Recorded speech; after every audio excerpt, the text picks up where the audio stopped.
Assalamualaikum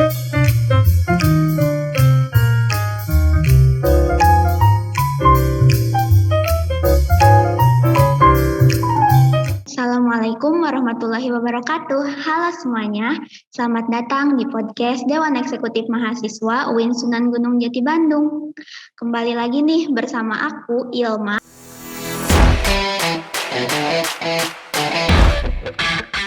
dari Kementerian Komunikasi, Media, dan Informasi Dema UIN Bandung. Seperti biasa, di podcast kali ini kita bakalan ngebahas tentang suatu topik yang tentunya seru banget.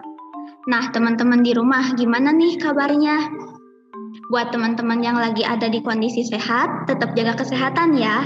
Dan buat teman-teman yang lagi kurang sehat, yuk tetap semangat dan semoga bisa cepat sembuh ya. Oh iya teman-teman, aku mau tanya dong, akhir-akhir ini kalian sering ngerasa kurang percaya diri gak sih? Entah itu di bidang akademik, ataupun di masalah fisik, ataupun di bidang pekerjaan. Nah, kalau misalnya kalian lagi ngerasa kayak gitu juga, berarti fix kalian sama banget kayak aku. Soalnya sekarang aku juga lagi ngerasa kayak gitu. Kayak banyak gitu hal yang bikin aku nggak percaya diri, bikin aku khawatir, pokoknya perasaan-perasaan kayak gitu deh. Nah, teman-teman, perasaan kayak gitu tuh di kalangan kita gitu ya, selaku generasi milenial, lebih dikenal dengan istilah insecure atau insecurity. Cuman yang bikin aku penasaran, sebenarnya insecure itu wajar nggak sih dialamin sama kita? Nah, teman-teman, di podcast kali ini kita bakalan ngekupas tuntas gitu tentang insecurity bersama ibu dosen dan ibu psikolog cantik yang udah hadir di tengah-tengah kita kali ini. Nah teman-teman, jadi sekarang aku ditemenin sama Ibu Rika Rahmawati MC Psikolog yang merupakan salah satu dosen di Fakultas Psikologi UIN Sunan Gunung Jati Bandung. Dan beliau juga merupakan seorang psikolog. Makanya pas banget kan kalau misalnya kita ngobrolin insecurity bersama ahlinya langsung nih teman-teman. Assalamualaikum Ibu Rika, halo. Waalaikumsalam. Halo Ilma, apa kabar? Alhamdulillah Ibu baik. Ibu gimana kabarnya Bu? Alhamdulillah diberikan kesehatan, masih bisa beraktivitas secara normal walaupun kondisi pandemik menyesuaikan ya, dan banyak hal lah masih bisa dilakukan. Iya, alhamdulillah ya Bu. Nah Bu, kalau boleh tahu kegiatan Ibu selama pandemi ngapain aja nih Bu? Oke, kalau pandemik itu sebetulnya tidak jauh berbeda dengan aktivitas yang sebelumnya dilakukan. Cuma mungkin kondisinya menyesuaikan ya, seperti mengajar sekarang online. Kemudian menangani kasus juga masih ada yang offline, ada yang online juga. Kalau memang tidak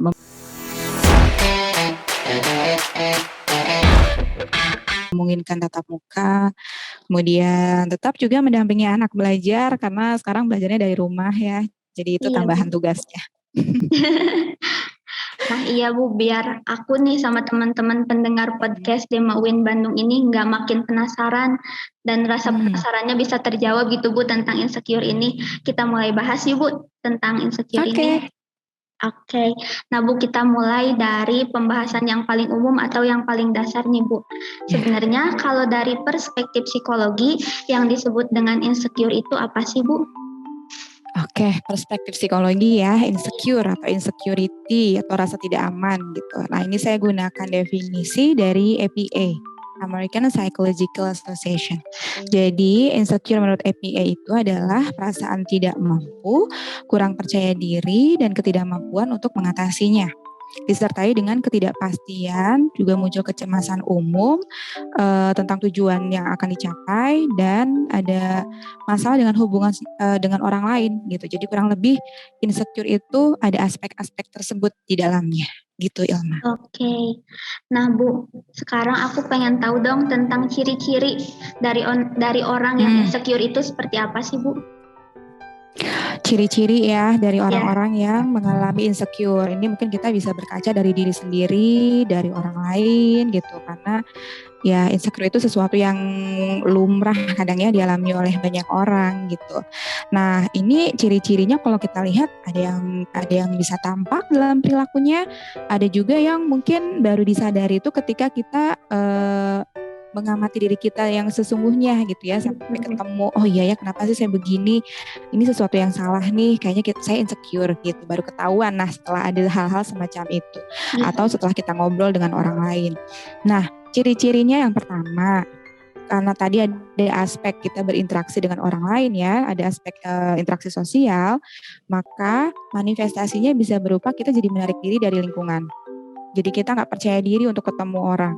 Kita nggak percaya diri untuk memunculkan potensi yang sebetulnya mungkin kita miliki. Sehingga akhirnya kalau kita diajak bersosialisasi, diajak beraktivitas, sesuatu yang sebetulnya seru ya, kalau kita secure aja gitu, tapi kita dengan pasti mengatakan enggak deh gitu. Terus kita menolak, akhirnya kita menarik diri. Jadi akhirnya mungkin buat teman-teman yang lain, wah nggak gaul gitu. Atau susah deh ngajak dia mah, karena kalau diajak kemana-mana pasti jawabannya nggak mau gitu. Nah, kemudian bisa juga muncul lagi yang lain ya, yang namanya stres. Sebetulnya stres ini juga sesuatu yang kalau porsinya pas itu bagus untuk diri kita. Karena kita harus dipicu gitu supaya kita bisa memberikan sesuatu yang lebih baik atau memunculkan potensi kita yang belum kita sadari. Nah, tapi kalau stres ini ditempa terus-menerus ya individunya dengan stresor, dengan berbagai macam hal yang berat menekan hidupnya, tidak diselesaikan dengan baik, tidak di-manage dengan baik, sehingga akhirnya jadi bertumpuk. Nah, ini juga bisa muncul untuk orang-orang yang mengalami insecure. Stres aja gitu bawaannya, beraktivitas tuh berat gitu, tidak seringan orang lain yang mengalami percaya diri ya. Kalau nggak pede atau insecure, ya stres aja gitu mau melakukan apapun. Kemudian yang ketiga bad habit ya, atau kebiasaan buruk. Nah, kebiasaan buruk ini menjadi sesuatu yang mungkin gak disadari karena kalau kebiasaan kan jangkanya panjang ya. Kita tahu ini suatu kebiasaan tuh setelah kita melakukan itu berulang-ulang dengan pola yang sama. Nah, setelah ketahuan, oh iya ya kenapa ya kebiasaan buruk ini melekat dan kayaknya kalau kita nggak melakukan itu jadi sesuatu yang nggak nyaman di hidup kita gitu. Ya, ada seseorang yang merokok ya. Nah, itu bisa jadi kompensasi terhadap kondisi tidak nyaman dalam dirinya, yaitu insecure tadi. Atau misalnya tidurnya jadi terlalu malam, larut malam ya, sehingga akhirnya bisa dikatakan insomnia gitu. Kualitasnya jelek, kualitas tidurnya juga sedikit gitu, sehingga akhirnya keesokan harinya dia nggak dapetin tuh manfaat tidur yang bagus. Nah, jadi dari situ nggak ada, ya tidur tuh cuma ritual yang harus tidur, tapi dia nggak dapetin manfaatnya, sehingga itu jadi bad habit juga. Kemudian lifestyle ya, kalau lifestyle itu secara lebih umum lagi, yang di dalamnya ada bad habit tadi. Lifestyle nggak bagus, kalau ke kampus misalnya kuliah ngerjain tugasnya mepet-mepet waktu deadline, atau kalau kita ke kelas datangnya mepet-mepet waktu masuk ya, padahal kita punya waktu untuk bisa lebih disiplin dan tidak terlalu mepet. Lifestyle itu banyak sekali. Kemudian dari situ jadi akhirnya kita potensi itu terhambat gitu. Nah, kelihatan nih misalnya apalagi seperti saya ya, staf pengajar atau dosen.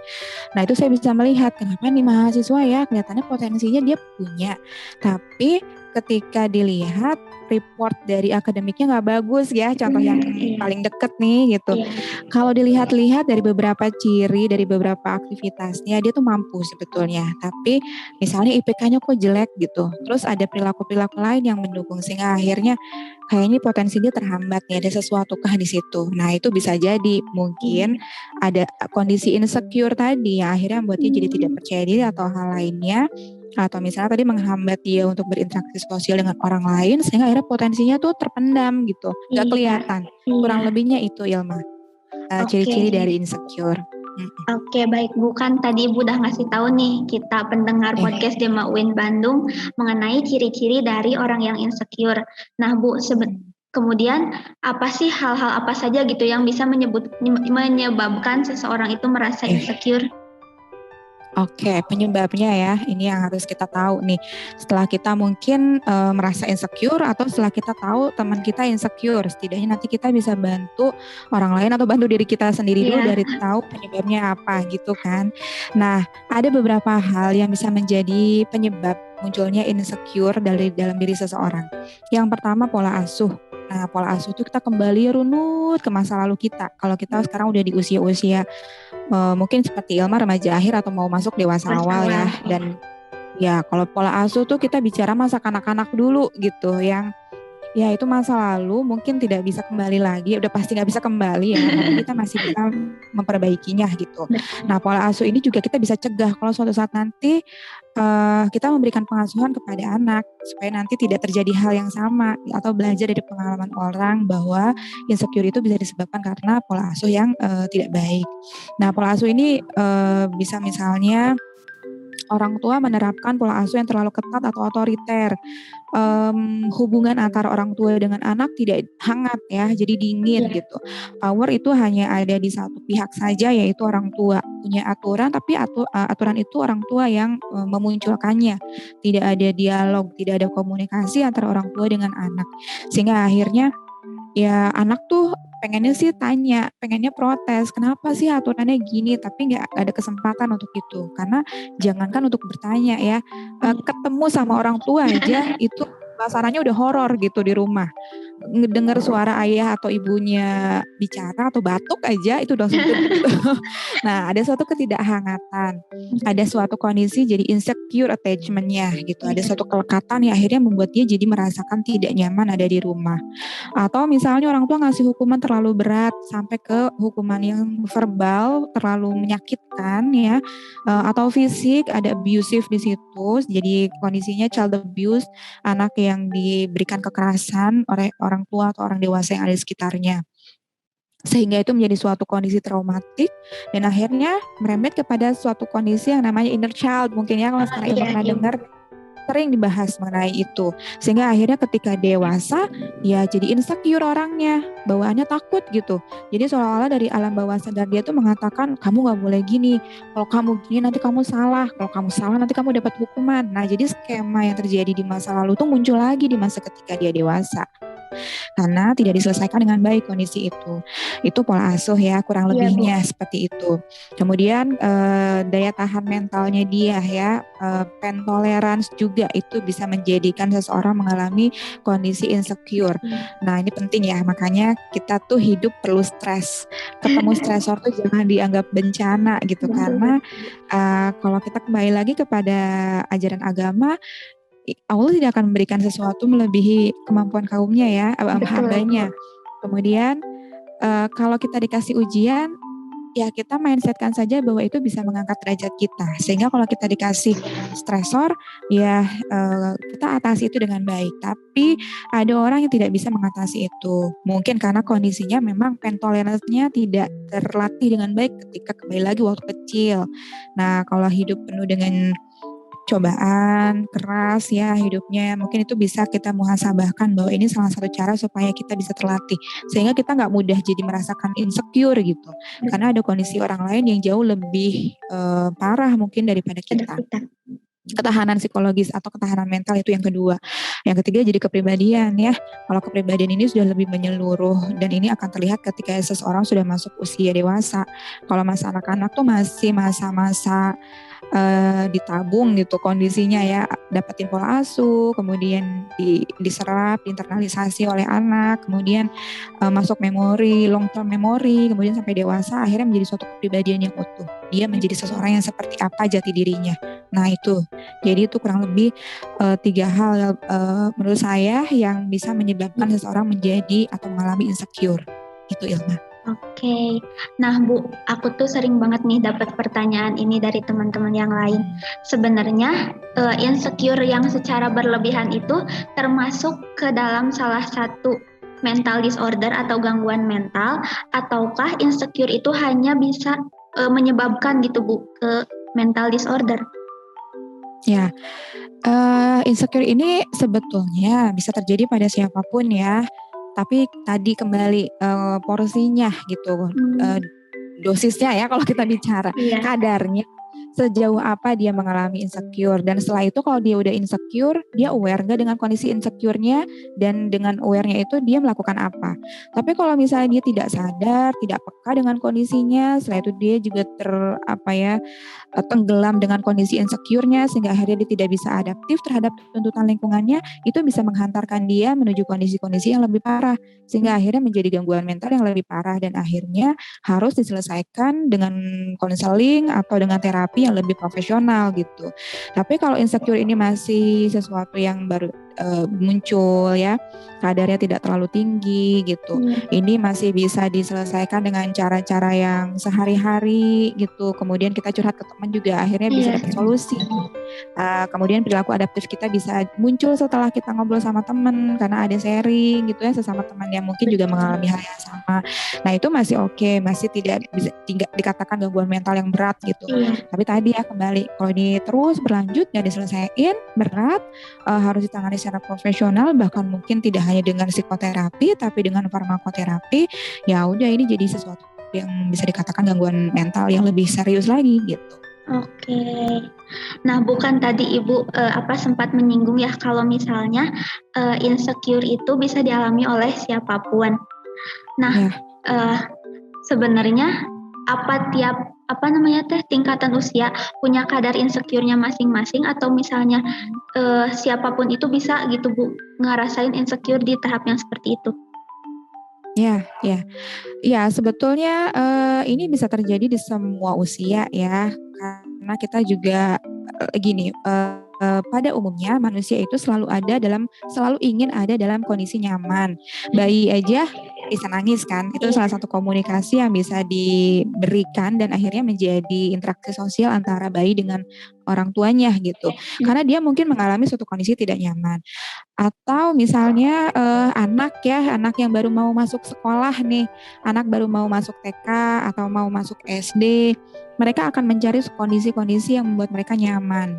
Termasuk misalnya kondisi fenomena sekarang nih, anak-anak juga bisa insecure kalau misalnya terlalu lama ada di belajar yang daring ya, karena dia tidak bisa melihat dengan pasti bagaimana guru mendengar dengan pasti, melihat dengan jelas teman-temannya, terus menangkap informasi dengan jelas sehingga akhirnya dia jadi insecure. Sebenarnya ini pelajarannya gimana sih? Tugasnya apa sih gitu. Jadi ini jadi pada anak-anak juga. Kemudian remaja udah pasti karena di situ ada suatu karakteristik tersendiri untuk tumbuh kembangnya. Yang mana remaja itu kan sangat identik dengan storm and stress ya. Mungkin Ilma pernah belajar ini, sangat ada identik dengan badai dan kondisi stres ditambah dengan hormonal. Jadi kondisi insecure ini juga bisa terjadi. Dewasa sama, walaupun usia dewasa itu menunjukkan suatu kondisi dekat dengan kematangan ya, dengan kondisi berpikir yang sudah di taraf yang paling tinggi, tapi tetap aja kondisi insecure ini bisa terjadi karena mungkin ada ekspektasi yang tinggi, ada tujuan-tujuan yang belum tercapai, atau mungkin dia tidak yakin dia bisa mencapai tujuan itu.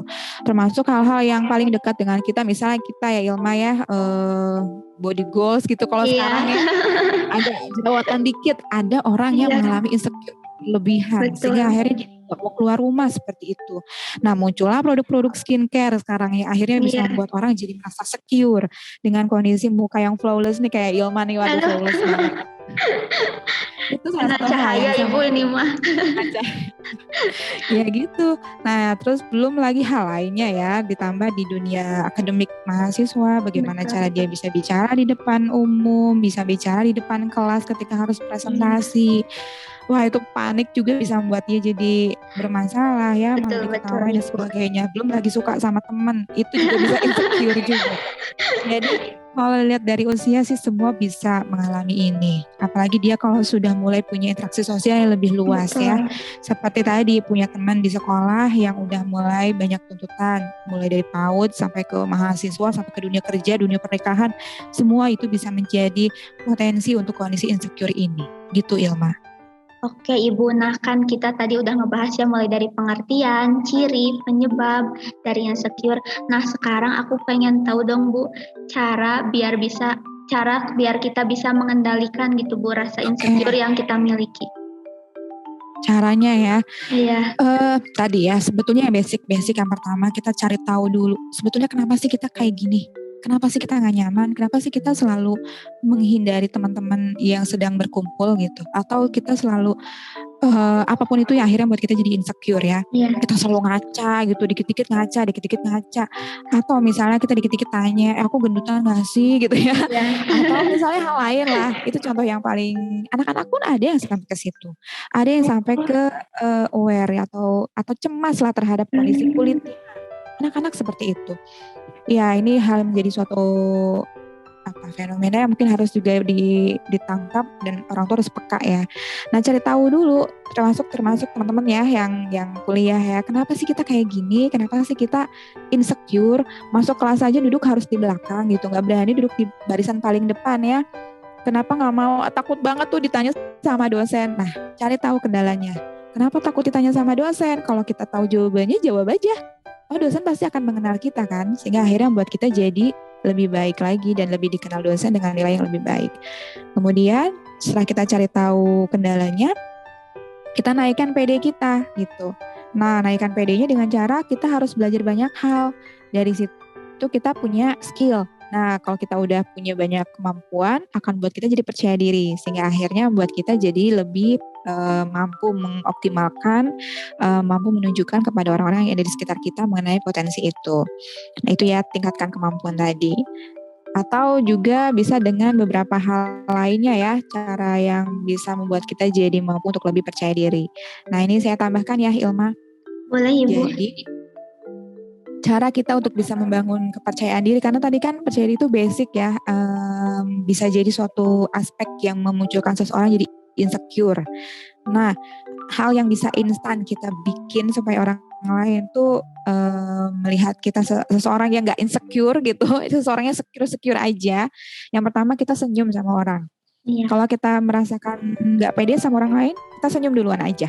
Gak ada salahnya kan, yang penting senyumnya bukan senyum genit atau senyum menggodain, tapi senyum menyapa gitu, sehingga akhirnya orang melihat kita seseorang yang, wah dia senyum duluan nih, dia mungkin orang yang percaya diri gitu ya. Setidaknya itulah yang orang lain tahu tentang kita. Jadi kita nggak usah terlalu cemas gitu ngelihat orang, dia pinter banget sih, presentasinya keren ya, ngomongnya orangnya, itu yang kita lihat. Belum tentu sebetulnya dia seperti apa yang kita lihat. Ya apa yang kita lihat di media sosial pun begitu kan.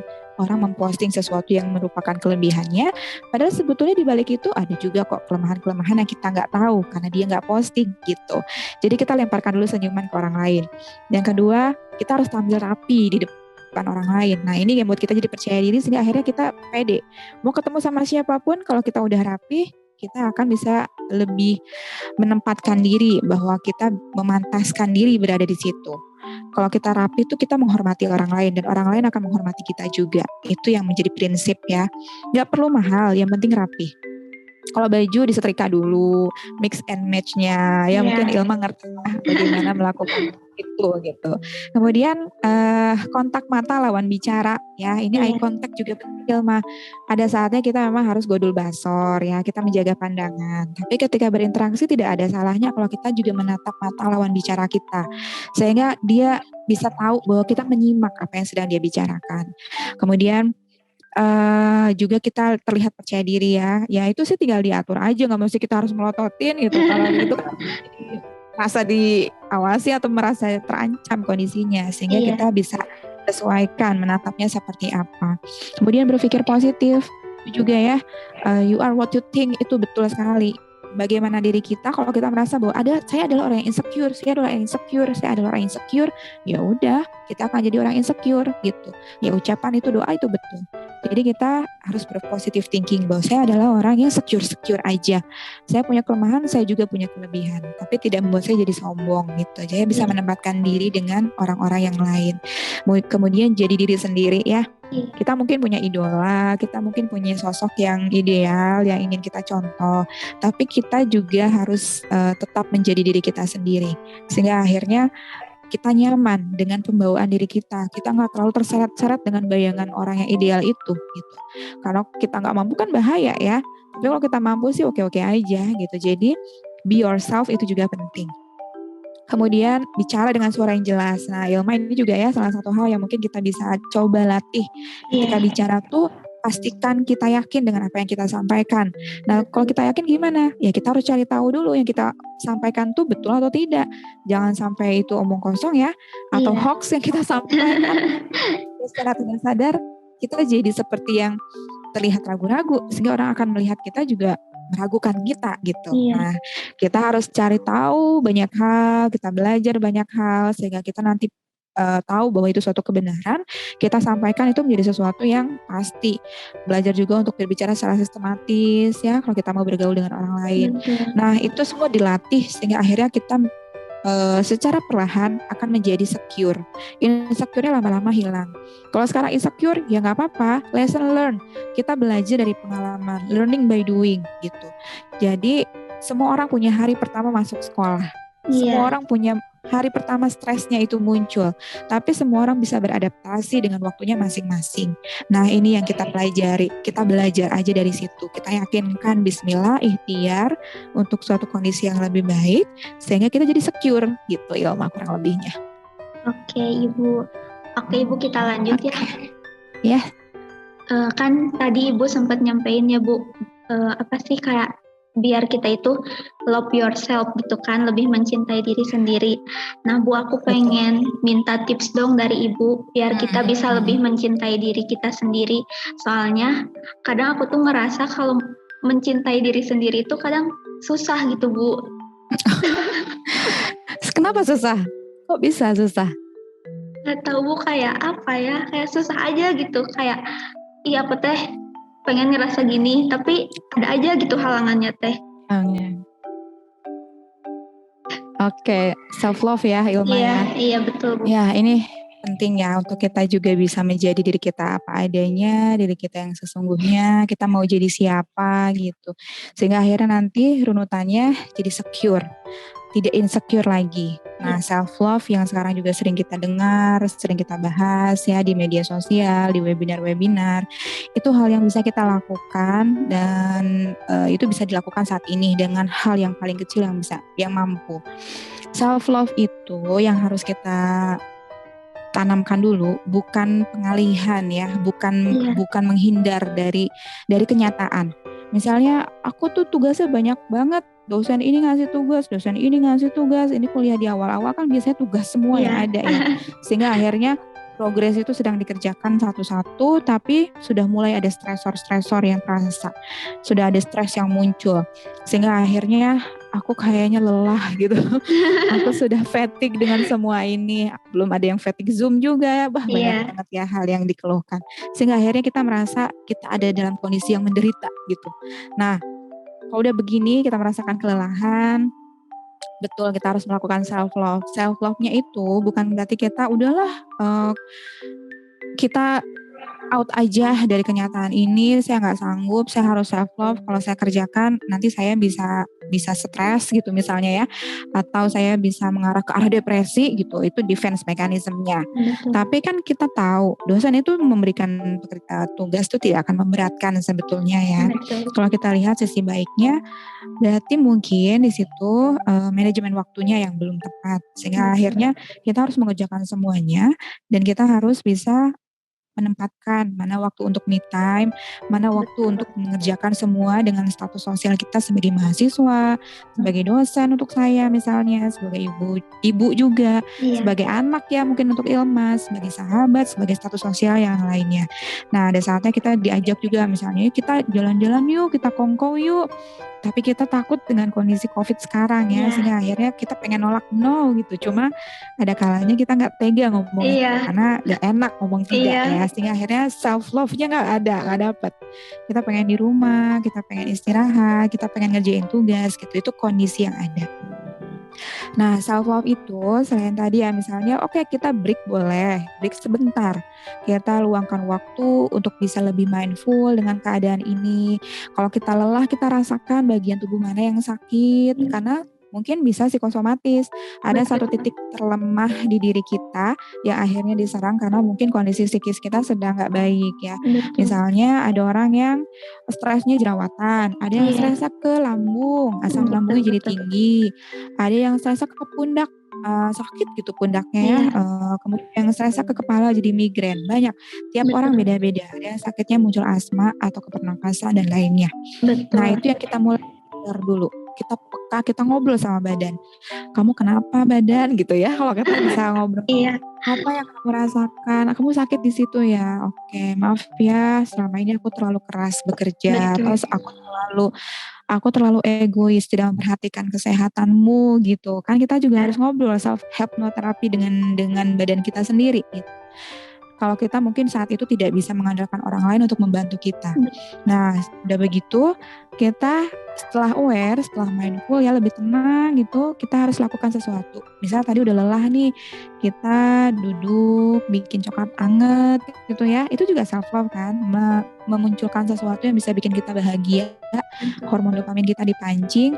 Makan coklat sedikit kan nggak akan bikin gendut atau Iya, bikin jerawatan. betul betul. Atau misalnya kita makan apa mie instan pakai telur ya hangat-hangat Iya, gitu, itu udah bikin happy juga kan. iya.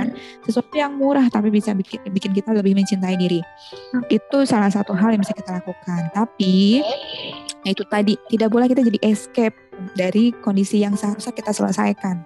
Iya, Saya harus self love Bu, jadi saya nggak mau ngerjain tugas. Wah itu defense mechanism tadi. Justru self love itu terkadang kita lakukan dengan sesuatu yang sedikit seperti apa ya, menempa gitu. Nggak apa-apa deh, betul. saya berat-berat sekarang nih, Iya, saya belajar banyak hal yang menjadi hambatan saya untuk paham mata kuliah yang sedang saya lalui. Tapi dengan kondisi ini justru saya self love sama diri saya sendiri. Saya tidak mau ketika saya lulus jadi sarjana saya tidak tahu apa-apa. Justru saya betul. mencintai diri saya sendiri dengan cara saya bekerja keras memahami itu. Dan caranya adalah dengan menyelesaikan tugas-tugas yang sudah ada deadline-nya, manajemen Oke. waktu dan sebagainya. Kemudian tadi misalnya self love dengan bicara asertif. Saya Iya. bilang, "Enggak ya, kalau sekarang kayaknya saya nggak bisa nih jalan-jalan sama teman-teman. Nanti kalau saya ada waktu atau saya bisa, saya insya Allah ikut sama teman-teman ya," gitu. Itu sesuatu yang mungkin di awal stresor. Kalau kita Iya, nggak bisa menolak ya, iya, atau selalu mengiyakan gitu. Kita tuh pengen jadi tukang es krim yang selalu membahagiakan orang-orang yang ada di sekitar kita, sementara kita bukan gitu. Justru kita pengen es krim dari orang lain. iya, Nah, ini juga jadi self love untuk kita, bicara asertif. Sehingga itu dilatih aja, nggak apa-apa di awal emang stres. Kita iya. bicaranya gimana ya supaya orang lain gak tersinggung, Betul, tapi Bu. kita juga pengen menyampaikan itu. Latih aja. Kadang kita biasanya juga pasif agresif ya. Aku diajak jalan-jalan sama dia mah gak ngerti ya kalau aku tuh lagi sibuk. Misalnya gitu, nah itu kan Betul, menyelesaikan betul, masalah. betul. Love-nya dengan cara kita berlatih menyampaikan sesuatu secara asertif tadi. Kita komunikasikan keinginan kita apa, tapi kita jaga perasaan orang lain jangan sampai tersinggung dengan penolakan kita itu. Nah, Betul. itu bagus banget untuk dilatih ya, dan kalau kita sudah punya skill itu, interaksi sosial kita jadi lebih bagus dengan orang lain. Kita nggak nyari musuh, kita nggak munculin konflik terus ya, dan kita jadi secure karena kita punya teman yang baik di sekitar kita. Tapi kalau kitanya agresif, ngomongnya kasar ya, nolak-nolak aja, Iya, nggak jaga perasaan orang, ya pasti betul. jadi lama-lama insecure juga. Iya, Walaupun dia bertopeng secure, tapi mungkin di dalam hatinya dia insecure karena dia tidak nyaman dengan teman-teman yang memusuhi dia gitu. Jadi itu self love ya Ilma. iya, Kita betul. bisa break sebentar, melakukan sesuatu yang kita suka, tapi self love bukan peralihan, bukan menghindar, tapi juga bisa berupa sesuatu yang mungkin keras untuk kita saat ini, tapi kita Iya. mencintai kita di jangka yang panjang untuk masa depan nanti. Gitu. Oke, terima kasih Ibu untuk penjelasannya. Tuh teman-teman, kan kita udah dikasih nih tips sama Bu Rika. Tadi cara untuk mengatasi insecure, kemudian cara untuk self love. Berarti sekarang kita tinggal prakteknya nih teman-teman. Soalnya kan apa ya, seperti kita tahu gitu, kita itu belum bisa untuk mencintai orang lain sebelum kita bisa mencintai diri kita sendiri. Iya nggak sih teman-teman? Oh iya Ibu, karena tadi kan permasalahan insecure udah kita bahas nih Bu, udah bahas sampai ke akar-akarnya. Terus sekarang kita udah ada di penghujung podcast nih Bu. Iya. Sebelum aku akhiri, Ibu ada yang mau disampaikan dulu nggak untuk teman-teman pendengar podcast Dema UIN Bandung? Oke. Untuk teman-teman pendengar podcast UIN Bandung, kita cintai diri kita jadi diri kita apa adanya dengan cara kita mengenali apa sih sebetulnya kelebihan-kelebihan yang kita miliki, supaya kita bisa memunculkan itu menjadi sesuatu yang sangat potensial, sehingga kita bisa mengembangkan bakat kita sesuai dengan minat kita. Nah, dari situ juga kita bisa menyeimbangkannya dengan cara kita tahu sebetulnya apa kelemahan kita, sehingga dari situ kita bisa mengantisipasi dan tetap beradaptasi dengan baik di lingkungan kita, sehingga kita bisa tetap memenuhi tuntutan-tuntutan lingkungan dengan cara yang baik. Nah, dengan menyeimbangkan antara kelebihan dan kelemahan yang kita miliki, maka kita bisa menjadi diri kita apa adanya, tanpa terlalu sibuk dengan tuntutan lingkungan, ingin seperti apakah kita, tapi kita tidak sanggup, gitu ya. Jadi sehingga hidup kita menjadi lebih ringan, kita menjadi lebih secure, tidak merasakan insecure berlebihan, gitu. Ya, kurang lebihnya seperti itu, Ilma. Baik Ibu, terima kasih banyak. Ibu, aku juga mau ngucapin makasih udah mau jadi narasumber di podcast kita kali ini. Pokoknya aku seneng banget bisa ngobrol banyak sama Ibu. Sama-sama Ilma, semoga bermanfaat untuk semua ya. Iya Ibu, amin. Sangat bermanfaat sih Bu ini mah. Oke, aku juga mau ngucapin makasih nih buat seluruh pendengar podcast Dema UIN Bandung. Teman-teman jangan bosen ya untuk terus dengerin podcast kita, soalnya di episode-episode berikutnya pasti bakalan banyak banget topik-topik seru yang bakalan kita bahas. Oh iya, terakhir banget nih teman-teman, untuk seluruh penonton podcast Dema UIN Bandung di YouTube, jangan lupa buat like, komen, dan subscribe akun ini ya. Sampai ketemu lagi. Dadah!